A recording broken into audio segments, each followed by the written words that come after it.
every classroom hour trying to shove all this information to the kids, because they're going to be tested on, not they, the teachers, the kids are going to be tested at the end of the year. And then you have the accountability systems. If they don't do well on those tests, then the schools get beat up with that. So we have to narrow those TEKs down.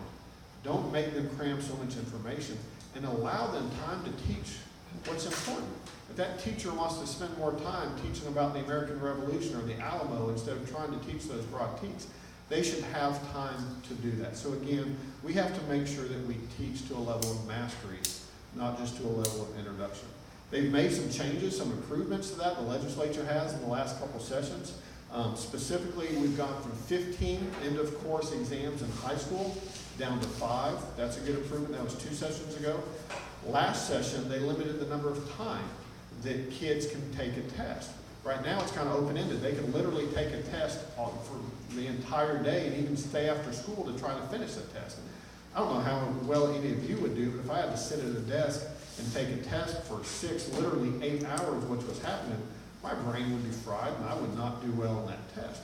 What the new law has is that not every kid, but they're going to look at averages, 85% of the kids in grades 2 through 5 can finish that test in 2 hours. In grades 6 through 8, 3 hours. 85% of the kids would finish in 3 hours, and that's a reasonable amount of time to take a test. So there has been some improvements with that. But again, we want to give them time to teach what's important. I want to talk a little bit about currently what's going on in the State Board of Education. Right now, there's a little bit of a controversy with a Mexican-American textbook. I don't know if anyone's paid attention to that, but that's in the latest meeting they had a couple weeks ago. They had quite a few people to talk on this account. And by all accounts, it's a very bad textbook.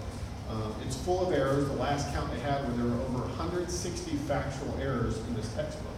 One reviewer found an average of 5 to 6 errors per page in that book.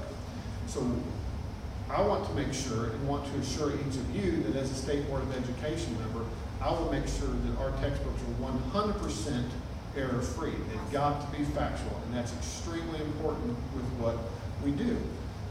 There was a lot of people protesting, and a lot of them were saying, why would the State Board of Education even consider a book like this? They were upset at the State Board for considering it.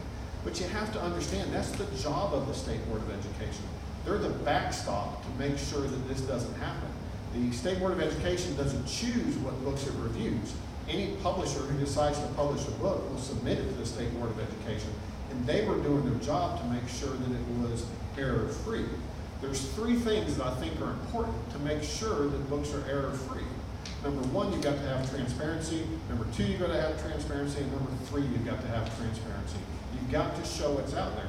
And I want to give our current State Board of Education Chair, Donna Horwich, some props for what she's done. Just last year, she set up a new system. If there was a book that was trying to be published and you wanted to see what was going to be in your children's textbook, you had to travel to one of the 20 education service centers in the state, sit in an office there and read that textbook. Probably not very often did that happen. What she changed it is every textbook publisher who publishes a book has to make an online portal. Right now, you can go to the TEA website and look at the books that are close to being adopted right now, and you can make comments on that. And I want to encourage, highly encourage, every single one of you to take an active role in that. I can promise you, watching what the State Board of Education is doing now, they will listen to that. So that's a role that y'all didn't really have an opening with before that they do now. So that's kind of what's happening with that. The other thing that you're going to see on the education front that's going to be coming up is a new accountability system. And it's the A through F system for our schools. Currently, there's only basically a pass-fail system. It's either, your school is either met standard or has improvement required. There's only 2 options that it could be. And the improvement required is only about the bottom 5% of school districts or campuses. So it essentially shows who's a bad campus. But the other 95%, you don't know whether you're getting into a good school or a bad school. The A through F system, I think, will help fix that. We're one of 17 states to adopt this A through F system. So now you can tell, it's simple. Every parent who has a child in school understands A through F. A's good and F's bad, and C's somewhere in between. So that's going to give parents a lot better information than either met standard or improvement required, which really didn't tell a lot of information. This is going to go into effect next school year, in the 17-18 school year, but this December, school districts are going to kind of get a test run or a dry run of how they would do under the system. So in December, kind of start paying attention to media, because I think this will get a lot of media play on how these districts are doing, but it's going to be a test run of how they do this. This is important because before we had what I call bubble kids. If you had one cutoff, and that's all it was pass or fail, schools spent too much time right around that line. If a kid was just below the line, they would spend a lot of effort trying to get them above that line. If they were just above it, they spent a lot of effort trying to keep that kid just above the line. But if they were a very bad student or a very good student, they didn't get attention placed to them because it wasn't important to those districts sometimes because it didn't affect that kid. Well, now if you have A, B, C, D, and F, you have 5 different lines instead of 1.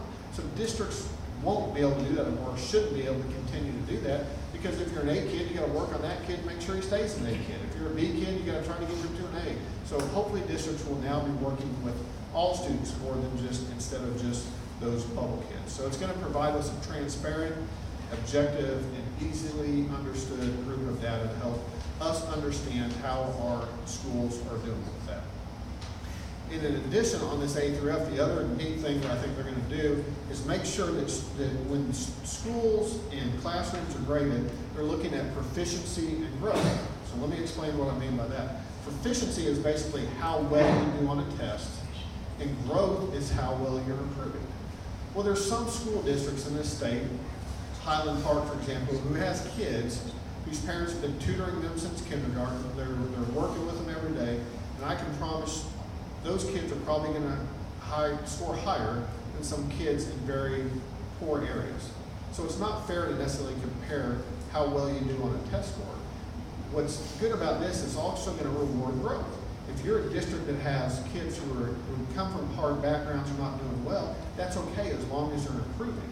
Because before, if you had a classroom full of kids that were, for example, 3 years behind where they should be, and you had a miraculous teacher, the best teacher in the world, and she did the outstanding job of progressing them 2 years in one school year.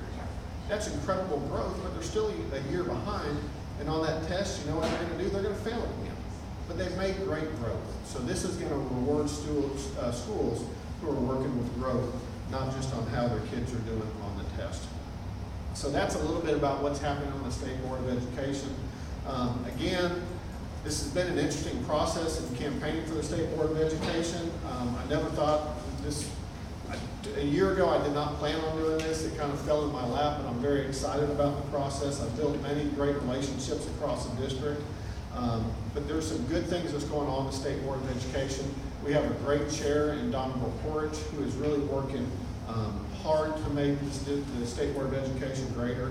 It's in a much better place than it was just years ago. But I have 3 goals that I've mentioned as I travel across for the State Board of Education. Number 1, I mentioned we have to narrow the TEKS. Number 2, we have to provide an education that meets the standards for our kids who want to go to a university. For our best and brightest, we have to prepare them for that.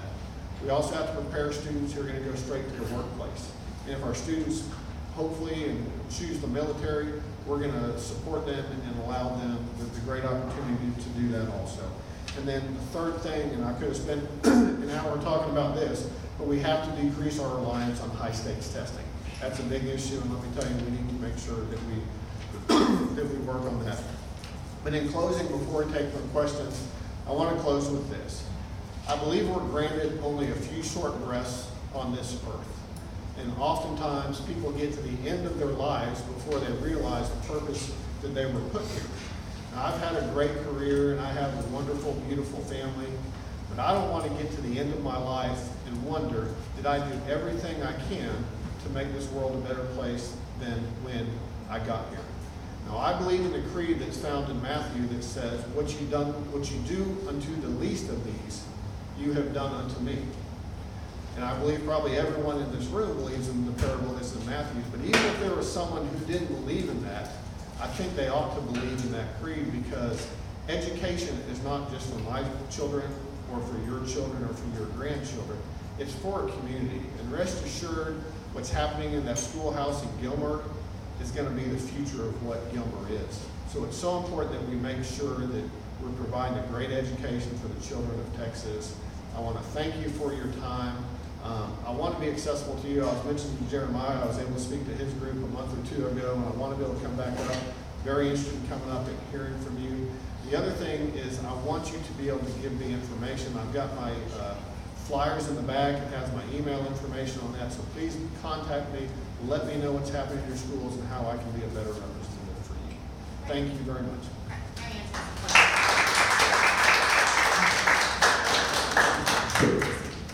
Does anyone else have any more questions? I've got like 7 others. Oh my, it's popular.